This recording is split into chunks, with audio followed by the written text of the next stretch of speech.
वालेकुम व्यूवर्स की हाल चाल है ठीक हो सेहतां ते बितां दी सुनाओ कैसी ने have a nice day good morning जी आयां नूं सत बिस्मिल्ला। ते दोस्तों चलते हैं अज दी वीडियो की तरफ।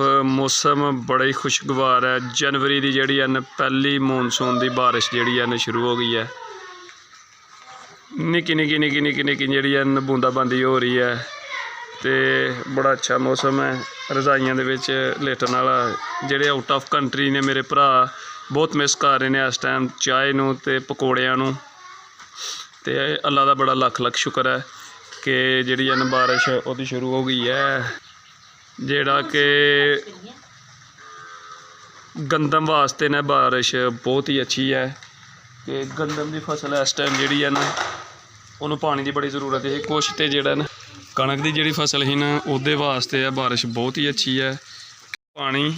दूसरा इस दफ़ा जिहड़ा ना यूरिया की शार्टेज बड़ी ही जिसकी कमी नूं जिहड़ा ना इस टाइम अल्लाह पाक दे करमो फजल नाल बारिश जिहड़ी है ना यह उस कमी नूं पूरा कर छड़ेगी क्योंकि यूरिया 3000 रुपये तक विकदी पई है। तो यूरिया दे विच जिहड़ी नाइट्रोजन गैस है ना बारिश निक्की निक्की जिहड़ी पैंदी है ना इहदा बहुत अच्छा तासरात हुंदे ने गंदम की फसल के उत्ते। यह जिहड़ा ना जानवरों का कोठा साडा चोन लग पिया सी पराली उत्ते जिहड़ी छापर दिते दा ही हुण ओह कज्जिया कुज्जिया उत्थों सैट वैट कीता पराली कज्जी है ताकि पराली जिहड़ी है गिल्ली ना होए। ते डंगरां नूं अंदर बन्न छड़िया गुड़ी छोड़ दिता गर्म शर्म रहन ना। ते दोस्तों बारिश अग्गों दस्सी दी भी एक हफ्ता है तकरीबन। खाद पानी हुण पैली दे विच खाद मिल नहीं रही।